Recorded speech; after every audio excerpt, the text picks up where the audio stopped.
Nós vamos ler, queridos irmãos, verso 1 ao verso 18.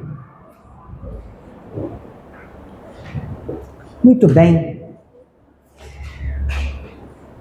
Nos diz assim, amados, a palavra de Deus. O título desse capítulo que foi dado a ele, é Pedro explica-se perante a igreja.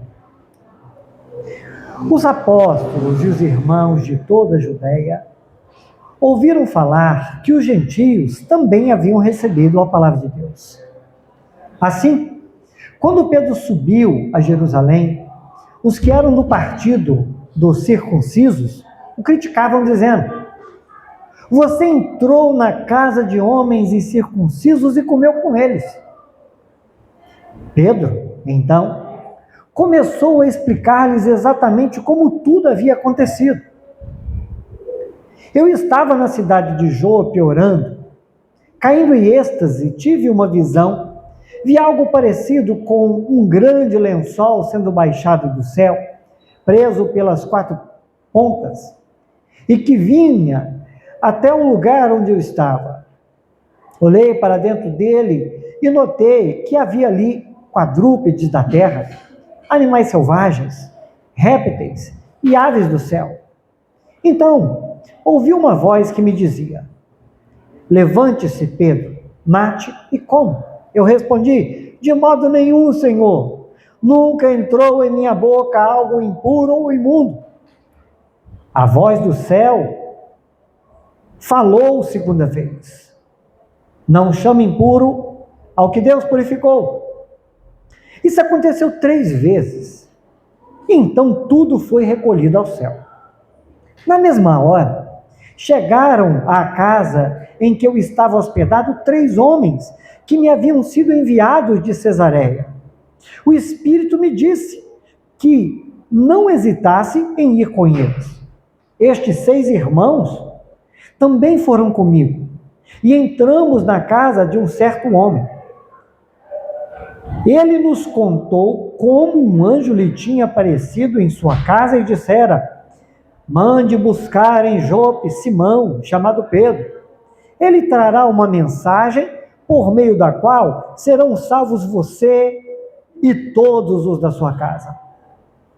Quando comecei a falar, o Espírito Santo desceu sobre eles, como sobre nós no princípio.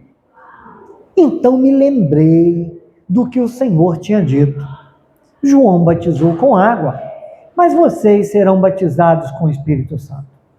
Se, pois, Deus lhes deu o mesmo dom que nos tinha dado quando cremos no Senhor Jesus Cristo, quem era eu para pensar em opor-me a Deus? Ouvindo isto, não apresentaram mais objeções, e louvaram a Deus, dizendo: então, Deus concedeu arrependimento para a vida até mesmo aos gentios. Amém, queridos irmãos? Nesse momento eu queria fazer uma oração. Eu queria pedir o Isaac para vir aqui, para orar, para que Deus possa falar conosco. Vem cá, Isaac. Isaac é uma bênção. Pede a Deus para abençoar todos nós. Vai. Pode segurar? Aqui não? Isso. Senhor meu Deus, muito obrigado por mais este dia aqui, Senhor. Amém, Jesus. O Senhor nos conduziu a estar mais um dia aqui com o pastor e esses irmãos, Senhor. O Senhor nos livrou de todo o mal.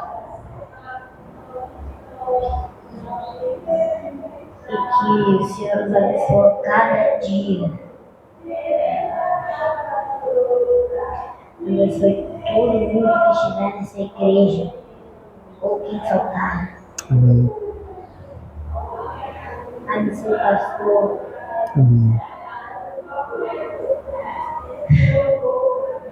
Amém. Em nome do Senhor Jesus. Amém. Amém. Deus te abençoe, viu, Isaac?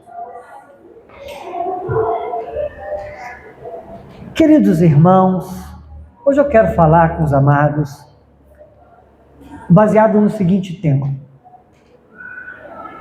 a graça que transforma o nosso jeito de pensar. Nós temos visto aqui, na exposição de Atos, uma situação, queridos, onde no ministério de Pedro, ele tem sido usado de uma maneira muito especial. E nós vimos que Pedro foi usado por Deus para ir à casa de um homem chamado Cornélio, um centurião romano, para ali na casa de Cornélio, pregar a respeito da graça salvadora do Senhor Jesus Cristo. Houve ali uma conversão, aconteceram ali, irmãos, batismos. Romanos receberam do Espírito Santo de Deus e pediram para viver ali um tempo de comunhão com Pedro, para receber instruções da palavra, certamente. E agora, acontece que os irmãos, os apóstolos e outros irmãos que estavam lá em Jerusalém, eles ficaram sabendo do que tinha acontecido ali em Cesareia. E eles ficaram com a pulga atrás da orelha. Que negócio é esse de Pedro, um judeu convertido, se assentar na mesa de romanos para comer com eles? É sobre isso que a gente vai conversar um pouco hoje, irmãos. A primeira coisa que eu quero aqui salientar é que esses irmãos haviam aprendido a considerar o sagrado de uma forma. Para eles, era inadmissível que um judeu se assentasse para comer da mesma comida que um romano, porque eles temiam qualquer tipo de contaminação e impedimento que lhes tornasse impuro. Então, veja, nós devemos considerar aqui que a iniciativa de ir à casa de um gentio, de estar na casa de um gentio, não foi uma ideia de Pedro. Foi uma ideia de Deus. Foi uma ideia de Deus.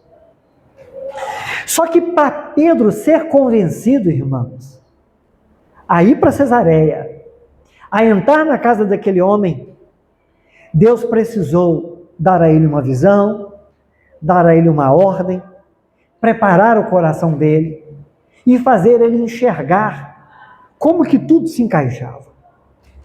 Foram 4 intervenções diretas de Deus, conforme observou certo teólogo. E temos do outro lado um grupo de crentes em Jerusalém. Pessoas que estavam servindo a Jesus há anos. E o que esses irmãos fizeram? E nós podemos observar aqui. Esses irmãos, eles confrontaram Pedro. Confrontaram.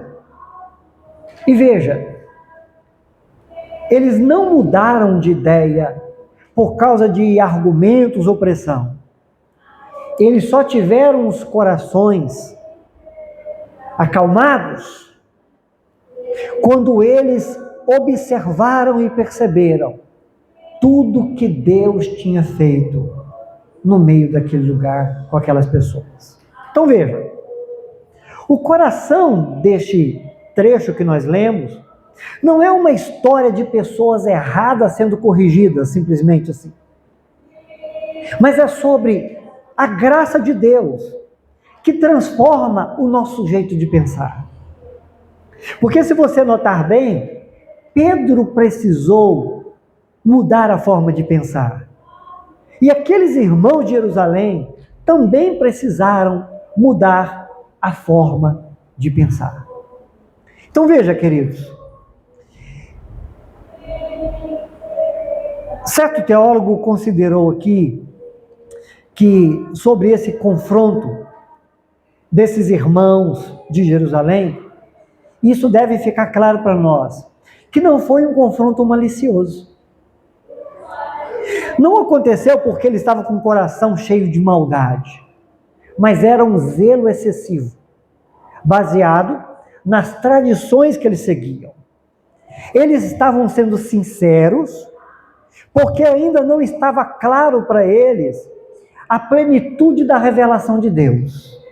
Porque, irmãos, Cornélio e os seus familiares, como aqueles soldados, eles representavam as primeiras conversões fora do povo de Israel, fora do povo judeu. Pois bem, é sobre esse zelo que a gente quer examinar um pouco hoje também. E o objetivo aqui, irmãos, não é trazer nenhum tipo de condenação, mas é trazer para nós uma provocação para o nosso pensamento. Será que o nosso jeito de pensar é um jeito de pensar gracioso? Ou será que o nosso jeito de pensar ainda não foi rendido à graça de Deus? Será que, como esses irmãos de Jerusalém, nós estamos com uma visão muito limitada sobre a graça de Deus? Ou nós ainda precisamos receber essa virtude de ter um coração mais aberto para reconhecer, não invenções humanas, mas para reconhecer como que Deus conduz mentes e coração nesse processo que é de santificação? Pois bem, a primeira coisa que a gente percebe aqui nos versos 1 a 3, irmãos, é quando um costume humano é confundido com fidelidade a Deus. Porque se vocês perceberam bem, apóstolos e irmãos da Judéia ouviram falar que os gentios haviam recebido a palavra de Deus. Observa isso. A notícia é que eles ouviram a palavra de Deus lá em Cesareia. Essa notícia chegou. O que isso deveria causar, irmãos? Puramente no coração de todo mundo ali. Alegria. Alegria. Era para ter gerado no coração daqueles irmãos o seguinte: olha que coisa impressionante. Deus está salvando gente em Roma. Deus está salvando gente importante de Roma, inclusive. Mas veja, a notícia da conversão de Cornélio e da casa dele causou ali em Jerusalém um misto de alegria, mas também de apreensão. Porque se você observar bem, o texto não está dizendo que todo mundo em Jerusalém ficou cismado com a situação. Foram alguns. Então, veja, por ter sido a primeira vez que um grupo de gentil era salvo e tinha recebido o Espírito Santo, a notícia que chegou lá deveria ter causado uma grande alegria. Até porque, irmãos, todos os apóstolos ouviram Jesus falar: vocês vão ser minhas testemunhas em Jerusalém, na Judéia, em Samaria e até os confins da terra. Não tinha novidade. Eles estavam vendo o cumprimento da salvação, de um propósito de Deus, anunciado pelo próprio Verbo que se fez carne, disse isso para eles: vocês serão testemunhas. Pedro vai lá, é testemunha, gente se converte, mas há uma apreensão na igreja. Observa mais uma vez que não foi toda a igreja, mas foram alguns, os da circuncisão. Especialmente aqui, pessoas que eram muito apegadas a certos rituais. Esses é que ficaram mais assim, intrigados com aquela situação de gente de Roma se converter. Eles valorizavam muito a tradição. Tá? E já abro aqui, irmãos, um parênteses. A tradição é boa. Você só precisa entender se a tradição é bíblica. Percebe a diferença? A tradição, ela é boa, mas ela precisa ser bíblica. Ok? Então veja, qual era o alvo real da crítica? Vocês notaram que Pedro não foi questionado pelo que pregou? Pedro não foi questionado pelo que pregou, irmãos. A palavra ali, daqueles que viram Pedro chegar, foi a seguinte: você entrou na casa de homens incircuncisos e comeu com ele. Que negócio é esse, Pedro? Que história é essa? Onde você estava com a cabeça, Pedro? Então veja, o alvo real da crítica não foi sobre uma situação doutrinária, mas foi sobre um costume. Foi sobre um simples costume. Então veja, esse costume de não comer com gentios, tá? Não era uma palavra de Deus orientativa na Escritura. Isso era de fato um costume entre eles, tá? Era uma tradição que foi transmitida entre o povo de Israel. Falou assim, ó, não faça isso, porque você pode se contaminar, então não coma com as pessoas, tá? Então veja, o grupo ali estava confundindo um costume humano com um mandamento divino. E ele agiu, sabe, como se a fidelidade a Deus estivesse em jogo no momento em que Pedro ele deixa de seguir aquele costume que era só deles. Estão percebendo isso? Pois bem, mas aí, queridos, acontece uma coisa aqui muito importante. Quando a gente chega aqui no versículo 5, no versículo 4 especificamente, você vai perceber que Pedro começou a explicar a eles o que estava acontecendo. Explicar a eles. E aqui, queridos, a gente aprende muito. E eu queria convidar você para que você pudesse observar a importância da gente aprender com Pedro aqui especificamente.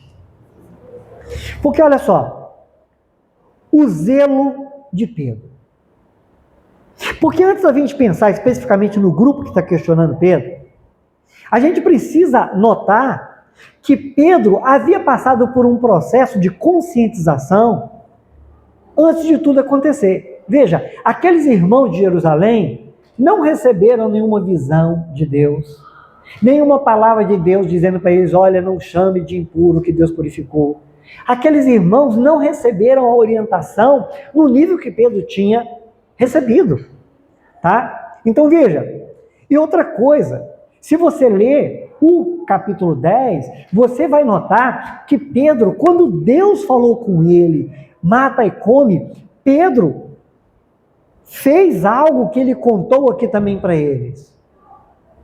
De jeito nenhum, Senhor. Então veja, Pedro também já tinha sido relutante por causa da mesma situação. Então veja, ele não estava sendo desobediente, ele estava sendo fiel ao que ele conhecia até aquele momento. Percebe? Ele estava sendo fiel ao que ele conhecia. Então, veja, Deus já tinha preparado Pedro. Deus mandou Pedro se hospedar na casa do Simão, curtidão de couro. Isso para um judeu era uma coisa difícil de fazer, porque quem mexia com qualquer corpo morto se tornava impuro. Então, como que Pedro ele vai ficar hospedado na casa do curtidor de couro? E quem mandou ele para lá? Deus. Ele recebeu aquela visão dos animais. E Deus falou com ele 3 vezes que ele não deveria chamar de impuro o que Deus purificou. Agora, se você notar bem, queridos, nenhuma dessas revelações partiu do esforço de autocorreção de Pedro. Preste muita atenção nesse ponto. Não foi Pedro que falou assim, olha, eu fiz aqui uma conta na minha cabeça, então se isso é assim, aquilo deve ser de tal jeito. Não. Queridos, foi o próprio Deus que trabalhou no coração de Pedro, preparando o coração de Pedro, para que Pedro pudesse se hospedar na casa de um homem curtidor de couro. para que Pedro pudesse andar na companhia daqueles homens que vieram de Cesareia, para que Pedro pudesse entrar na casa de Cornélio e ficar ali com eles alguns dias. Foi Deus que foi preparando o coração de Pedro. A iniciativa foi de Deus. Sabe o que a gente precisa aprender com isso, irmãos? A graça de Deus vai sempre à frente. É Deus que prepara o coração da gente. Antes que a gente aprenda e enfrente algumas situações, Deus vai moldando o coração da gente. Você já parou para pensar que muitas das coisas que você está passando na sua vida pode ser Deus graciosamente preparando você? Pode ser Deus graciosamente moldando você? Às vezes algumas pessoas se apegam à visão do profeta, onde ele está moldando um vaso, e o vaso se quebra, e Deus faz um vaso novo. Mas irmãos, Deus molda a gente aqui dentro. O vaso novo, quando a gente canta, né? Eu quero ser, Senhor amado, como um vaso na mão do oleiro. Quebre minha vida e faça de novo. Irmão, o que ele quebra? Perna, braço, costela? Não, irmão. Deus quebra a gente por dentro para dar uma forma que tem os traços de Cristo. Isso é que é fazer vaso novo. Então veja, queridos, a graça, ela precede a mudança. Deus vai trabalhando no coração da gente para mudar a gente, para que a gente aprenda a lidar melhor com os outros. Para que a gente aprenda a se colocar no lugar dos outros. E não estou falando de uma simples empatia, é uma questão de um amor que vem de Deus, um amor gracioso, que precisamos compartilhar com as pessoas. Então veja, o que acontece aqui então, irmãos, é que Deus trabalha no coração de Pedro. Antes de Pedro estar com essas pessoas, Deus trabalhou no coração de Pedro. Agora veja, acontece aqui uma outra coisa. Nós vimos que Deus tinha ordenado Pedro. Deus falou com Pedro, Deus ordenou Pedro, Deus preparou Pedro e Deus agiu diante dos olhos de Pedro. Meu irmão, que coisa fantástica! É quando nós percebemos que Deus está agindo em nós, que Deus está nos exortando com a palavra dele, que Deus está com o Espírito dele falando no nosso coração, que Deus está abrindo nossos olhos para ver coisas que a gente não tem conseguido ver, e que Deus quer usar a nossa vida para que diante dos nossos olhos a gente perceba o resultado da obra dele em nossa vida, através de nossa vida. Pois bem, o ponto central aqui dessa parte que eu quero dizer é que o que transformou o pensamento de Pedro não foi um argumento vencido, foi uma graça experimentada. Veja, não foi uma questão de debate, mas foi Deus trabalhando para transformar o coração e o pensamento de Pedro, para que através da vida de Pedro, Deus pudesse falar aos irmãos de Jerusalém. Mas aí, queridos, veja, certo teólogo, ele fez um comentário aqui, João Calvino. Ele disse que essa atitude de Pedro é uma atitude de rara modéstia. Olha essa expressão, rara modéstia. Sabe por quê? Porque quando Pedro chega em Jerusalém, diante de uma acusação injusta, o que Pedro fez, irmão? Pedro saiu da casa dele sem estar com vontade de sair, fez uma viagem de muitos quilômetros para ir lá, entrar na casa de gentio, pregar o evangelho, e quando chega lá uma conversão, a batismos, transformação de vida, quando Pedro chega em Jerusalém, o que ele encontra? Não todos, mas alguns com pedras nas mãos. Pedro, ficamos sabendo aqui que você foi na casa de um gentil, comeu com ele, que negócio é esse, Pedro? Então veja, diante dessa acusação injusta, sabe o que Pedro poderia ter feito? Como um apóstolo de Jesus, como alguém que já tinha andado sobre as águas, como alguém que comeu do pão multiplicado, como alguém que participou de momentos incríveis com Jesus. Pedro poderia ter olhado para aqueles judeus da circuncisão e ter dito algo do tipo para ele: vem cá, vocês estão pensando que vocês estão falando com quem? Quem são vocês para questionarem a mim, Pedro, o apóstolo? Quem são vocês? Mas daí o porquê da expressão rara modéstia? É porque em vez, irmãos, de retrucar, sabe o que Pedro faz? Diferente do que ele fez com Malco, Pedro responde com mansidão. Meus irmãos, como tem sido difícil cada vez mais para nós responder com mansidão. Como tem sido difícil para a gente. E a pergunta é: por que temos nos entregado tanto a essa forma de conduta? Sendo que podemos, por meio da graça de Deus, da submissão à palavra e da nossa consagração de vida e pelo agir do Espírito Santo, se nós podemos ser mais bem temperados, com o fruto do Espírito operante evidente em nós. Porque nós temos sido tão reativos quando nós podemos, irmãos, ter a mansidão daquele que nos chamou. Aprendam de mim que sou manso e humilde. Pedro, age aqui com mansidão. Sabe o que ele faz? Em vez de se opor, em vez de reagir, ele começa a narrar tudo, a contar a história para ele. Não, irmãos, deixa eu explicar para vocês o que aconteceu. Um dia eu estava na minha casa orando. Deus falou comigo. Deus me fez lembrar que o Evangelho é para ser anunciado a todos os povos. Não é para ficar aqui só na nossa panelinha.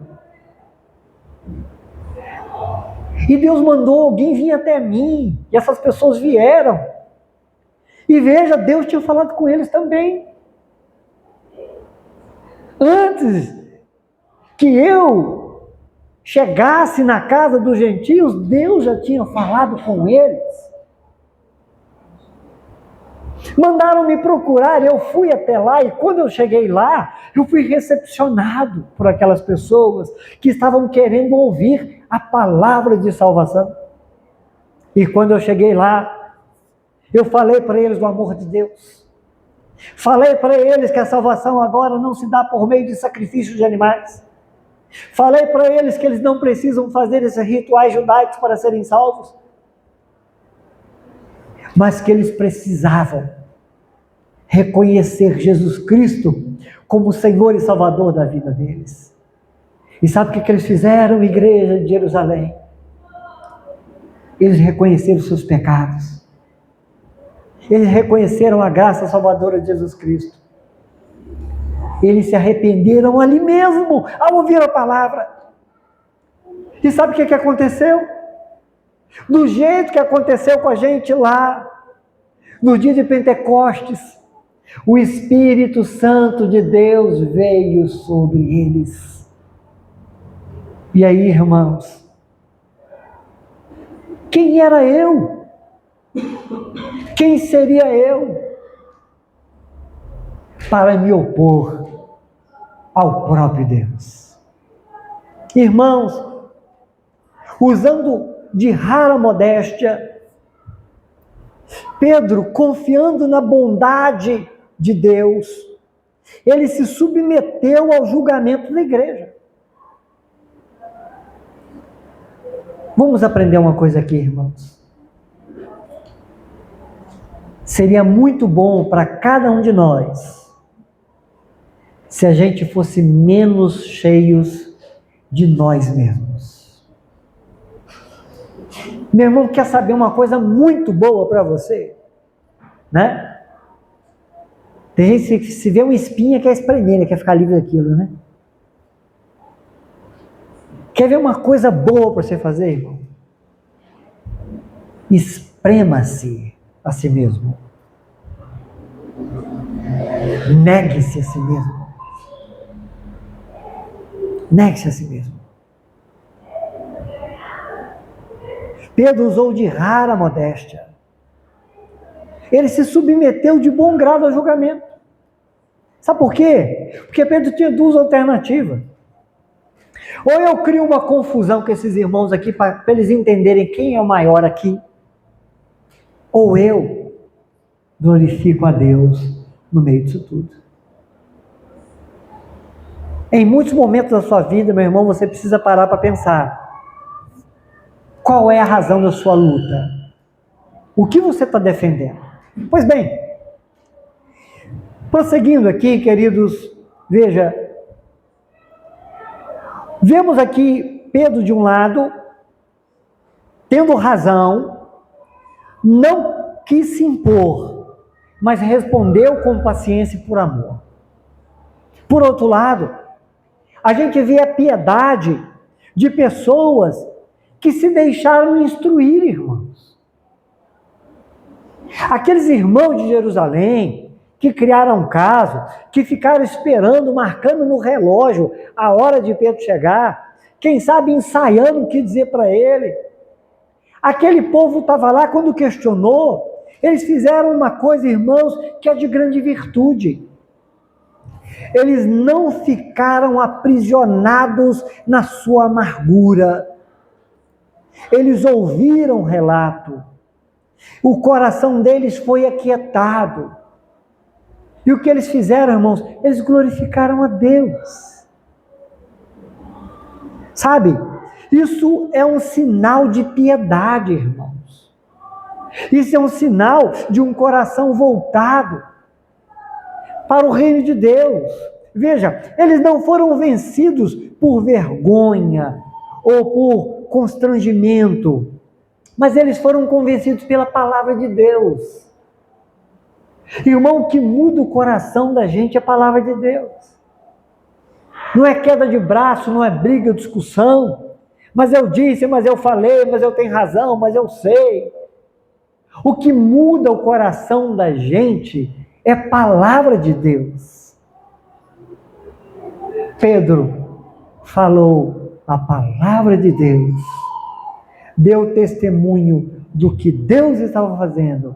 Aqueles irmãos ouviram a palavra de Deus, receberam a palavra de Deus, e o que a gente percebe aqui no final, irmão, no verso 18? Ouvindo isso, não apresentaram mais objeções. Acabou a discussão, acabou a conversa. Vamos louvar a Deus juntos. Sabe por quê? Porque não importa o que a gente pensava sobre Pedro, não importa o que Pedro estava pensando sobre nós aqui, que estávamos arguindo de forma injusta. O que importa é que todos nós abrimos o nosso coração, porque Deus concedeu arrependimento para a vida, até mesmo aos gentios.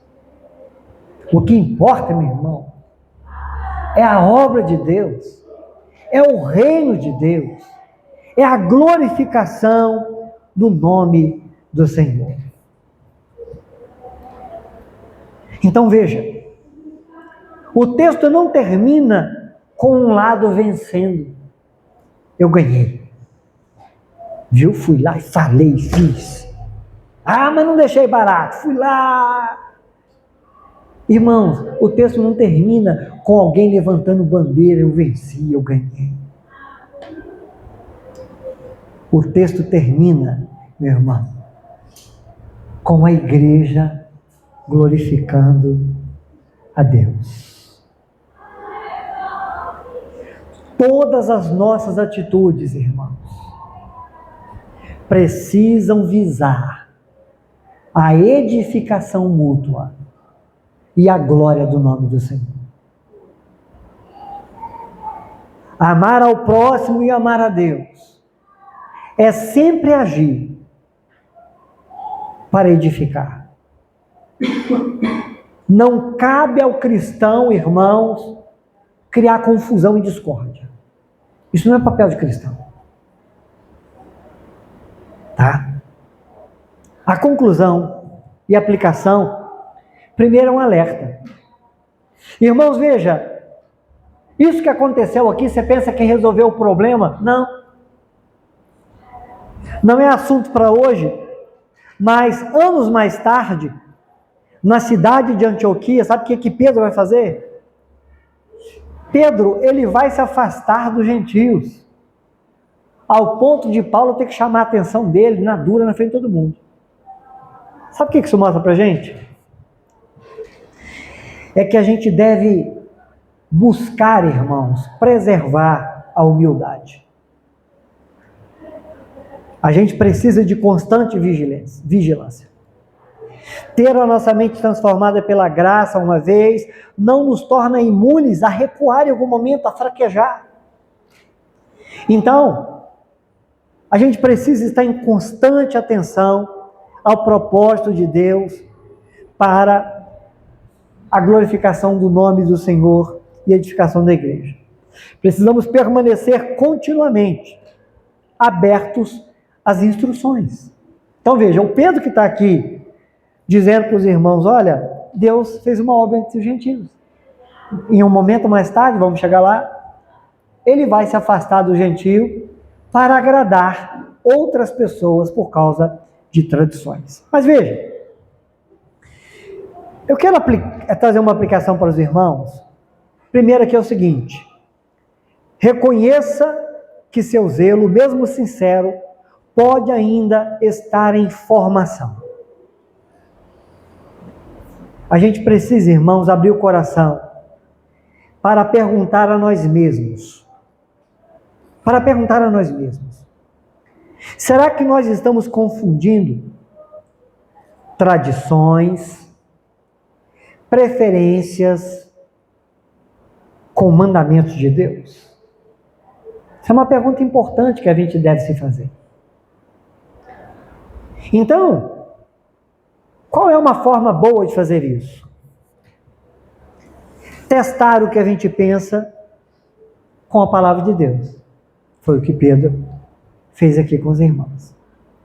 Uma segunda coisa. Se você tem razão, meu irmão, em alguma coisa que você está vivendo, responda como Pedro. Eu ouvi de um pastor que eu admiro muito, é uma referência realmente naquilo que quando o assunto é missões, né? Ronaldo Lidório. E ele deu uma palavra pastoral, ele disse o seguinte, meu irmão, quando alguém te criticar, em vez de você logo partir para a briga, pensa um pouco. O que custa você pensar no que as pessoas estão dizendo? Sabe por quê? Porque pode não ser nada mesmo. Pode também não ser tudo que a pessoa falou. Mas você já pensou que aquilo é uma oportunidade que está diante de você para que você se observe um pouco mais? Quem sabe ter um pouco de verdade naquilo que você está ouvindo e você está tapando seus ouvidos para não ouvir, mas seria muito bom e proveitoso que você ouvisse. Porque, irmão, a gente quer sempre estar certo, a gente quer sempre ter razão. E sabe uma coisa boa e libertadora, meu irmão? É quando você chega à maturidade e diz o seguinte, olha, eu erro, eu falho, eu não sou perfeito, eu cometo equívocos. E como esses irmãos aqui de Jerusalém, eu posso ter uma ideia errada sobre alguém. Irmãos, isso pode acontecer. Então, quando ouvir uma crítica, faça um exercício. Ora sobre isso. Estou usando aqui a palavra que eu ouvi do Ronaldo Lidório. Ore. Coloque isso diante de Deus. Senhor, estão dizendo aí que eu Sou sim. Eu quero me colocar diante do Senhor agora. E eu peço que o Senhor me transforme. Porque eu não quero ser assim. Me ajuda. Eu quero melhorar. Né? Lembrei até de uma música agora, né? Tu sabes que eu quero ser melhor do que eu sou. Irmãos, não vamos perder a oportunidade. Lembra-se que um dia Davi foi confrontado por um profeta, Natã. E como foi importante aquele confronto? Davi, você é esse homem. Davi, não, você está enganado, não sou eu. Não, Davi se prostra, é verdade, sou eu. Sou eu esse homem. Sou eu esse homem que precisa de arrependimento. Então, meu irmão, se você tem razão, responda como Pedro. Diante de uma crítica injusta, a resposta não precisa ser defesa agressiva, nem retirada silenciosa. Pedro nos mostra o caminho da modéstia. Irmãos, contar os fatos com paciência, confiando que a verdade, exposta com mansidão, tem poder de convencer. E aí, meus irmãos, para encerrar, como igreja, como pessoa de Deus, cultive a piedade de ouvir até o fim. Veja, essa resolução, ela aconteceu porque uma comunidade parou de falar e escutou. Às vezes, irmão, a gente para na argumentação. Porque Pedro foi lá, porque Pedro, quem disse que Pedro podia ter ido lá? Porque Pedro foi, e Pedro ficou, e Pedro dormiu lá, e Pedro ficou mais dias, não acredito. Gente, vocês estão sabendo da última? Pedro não só foi e entrou na casa de Cornélio, Pedro dormiu lá, não acredito. Pedro não pode ter feito uma coisa dessa, que absurdo. Aí depois chegou outro, gente, vocês não estão sabendo da maior. O que foi? Pedro ficou mais de um dia lá. Não, você está brincando comigo. Não é possível que Pedro fez uma coisa dessa. Então, irmão, veja. Ouça mais. Para ver o testemunho da obra de Deus na vida de quem é diferente de você. Que a nossa igreja seja conhecida por essa mesma piedade. Pronta para deixar que a graça e não a tradição tenha a última palavra sobre o nosso jeito de pensar. Em nome de Jesus. Amém, queridos? Que Deus possa agir poderosamente no nosso coração. Vamos orar ao nosso Deus, em nome de Jesus. Pai querido, nós queremos te bendizer e te glorificar por tua graça e misericórdia. E pedir a Deus que possamos aprender na nossa vida, agirmos dessa forma como vimos hoje aqui. Ter o nosso coração aberto para a honra e glória do teu nome. Para sermos pessoas que edificam para a honra e glória do teu nome. Em nome de Jesus. Amém. Queridos, nós vamos